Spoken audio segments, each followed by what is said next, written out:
Halo, iya kamu. Kenalin, aku Eko Ras.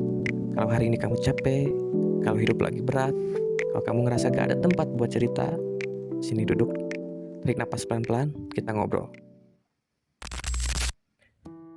Oke, hari ini kita akan ngobrol tentang suatu hal yang sering banget dianggap sepele, tapi dampaknya bisa sangat dalam.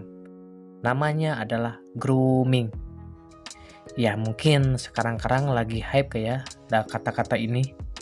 Sebenarnya dulu udah ada, cuman kayaknya belum agak familiar kata grooming ini. Apa itu grooming? Grooming itu bukan cuma soal kriminal, bukan cuma soal pelecehan doang. Grooming adalah proses manipulasi teman-teman. Pelan-pelan, halus, dan sering bikin korbannya gak sadar kalau dia sedang dikendalikan. Tapi biasanya pelaku akan datang sebagai orang yang paling perhatian. Selalu ada saat kamu sedih, dan selalu bikin kamu merasa spesial. Dan dia pun bilang, cuma kamu yang ngerti aku. Bullshit. Sampai akhirnya kamu mulai tergantung, merasa butuh, merasa takut kehilangan. Dan di titik itu, kamu sudah masuk dalam perangkap setan. Hai. Dan mungkin saja, selama ini, kamu itu terkena grooming. Atau mungkin kamunya saja yang gak sadar. Nah, perlakuan grooming itu ada loh tanda-tandanya. Tolong dengarkan ini baik-baik. Kalau ada seseorang yang terlalu cepat ingin dekat, padahal baru kenal, tapi sudah bicara soal cinta, masa depan, dan kepemilikan. Ia membuatmu menjauh dari orang lain, dan dia bilang, temenmu itu gak tulus, hei. Keluarga kamu gak ngerti kamu, yang ngerti cuma aku. Dan cuma aku yang peduli sama kamu. Dan dia pun akan mengontrol kamu perlahan. Awalnya cuma tanya kamu di mana, lama-lama marah kalau kamu gak ada kabar. Sampai akhirnya dia akan mengatur hidup kamu dan membuatmu merasa berhutang budi. Aku udah banyak berkorban buat kamu ya. Aku udah ninggalin semuanya demi kamu.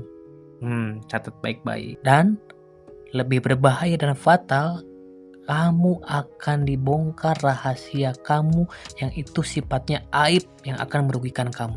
Dan kamu pun terjebak dan dikendalikan sama dia, tidak bisa ngapa-ngapain. Dan kenapa grooming berbahaya? Karena grooming merusak dari dalam. Kamu jadi kehilangan kepercayaan diri loh. Takut mengambil keputusan sendiri. Takut ditinggalkan, takut sendirian. Kamu mulai berpikir, mungkin aku memang gak pantas dapat yang lebih baik. Mungkin aku harus nurut aja. Padahal sejatinya, cinta itu gak pernah membuatmu takut. Cinta gak pernah membuatmu merasa kecil hati. Cinta gak pernah selalu mengurungmu. Nah, ini pesan untuk kamu yang sedang mengalami. Kalau kamu sekarang lagi berada di hubungan yang membuatmu sering menangis diam-diam, takut jujur, takut menolak, takut kehilangan dirinya, tolong dengarkan ini baik-baik. Kamu tidak lemah, kamu hanya sedang dimanipulasi. Dan kamu pantas mendapatkan hubungan yang membuatmu tenang, membuatmu berkembang, membuatmu merasa aman, membuatmu merasa dihargai, bukan yang membuatmu takut setiap hari. Aku bikin video ini bukan untuk menakut-nakuti. Aku bikin video ini supaya kamu lebih waspada, karena mungkin banyak di luar sana yang bernasib seperti ini.